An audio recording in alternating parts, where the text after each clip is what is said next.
I wanted to do something a little bit outrageous. I started Safe Sesh just to, create that space to be able to show off our communities.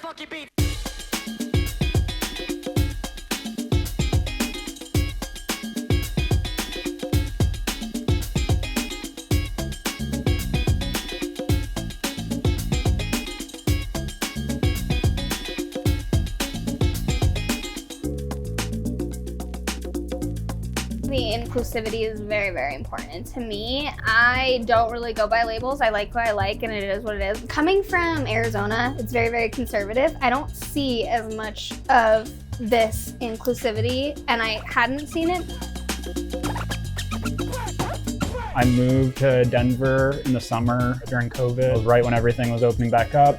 And I got involved with a sesh crew. A lot of my friends, I would reach out and be like, hey, why don't you come out and hang out with me? Like, I'll supply the hash, I'll drive, I don't care. And a lot of the time, like my super femme friends would be like, I feel like a piece of meat at these things because it's a bunch of guys, it's a guy party. I wanted to do something to where queer people and trans people and femme people and BIPOC individuals would feel comfortable coming. Inclusive for marginalized communities, but also to show off the awesome work that queer people are doing in the industry. I don't really discriminate against like if it's a legacy market or traditional market. That's why I choose to do things on private locations after businesses are closed to make sure nobody gets in trouble. That's number one. It's not safe if people are getting shut down the next day and people don't have jobs. Number two is being able to show off product that is good. So often you go into a dispensary and it smells like mold when you get a pack, or you get rosin and you throw it on your nail and it turns black and you're like, what am I smoking? This cannot be good for me. So I want to show off those brands. It doesn't matter if it's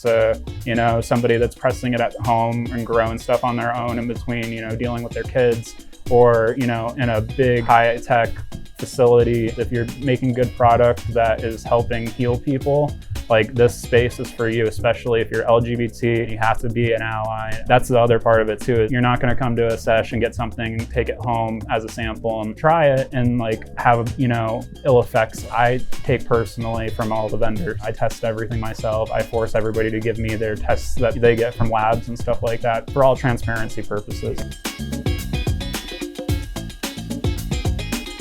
Important to watch how you consume and to be safe with who you're around when you consume, the energy around when you consume. My husband hunted down like events. He found Ollie, and that's where Ollie started Safe Sesh. I thought it was a really good idea. I would come to the Safe Seshes early. I would decorate, help to manage everything, running around trying to make sure it runs as smooth as I can make it.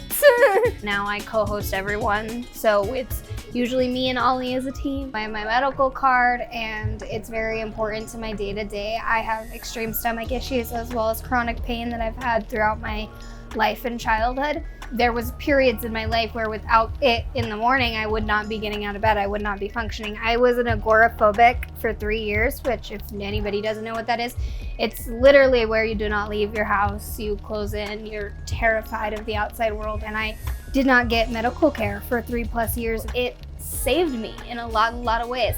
When I started using cannabis originally, I was a nicotine smoker and no longer. I was a hard drug user, cocaine free for years. Yes, any substance that is mind altering can be a gateway because if you don't know how to control it, it's gonna be a slippery slope.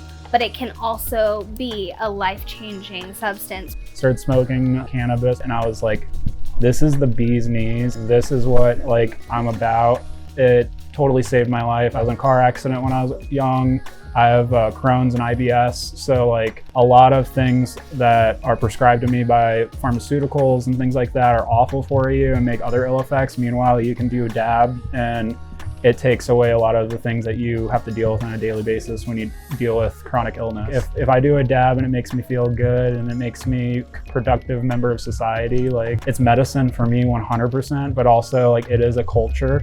It is my way of life. It is my medicine. It is everything about who I am, to be completely honest. And I'm not ashamed about that. And that's why, I really do love the sessions and push the bounds with it and to normalize it, is because there's so many people out there that I hear about that, you know, think of weed still, even in legal states, as like, oh, it's just a drug. Like you just do it to get high or this or that. And it's like, no, like even if you get little migraines through the day, like CBD can help. That's the type of education, is like full cannabinoid education, like not the hype and stuff like that a lot of other seshes do, create that other culture, you know.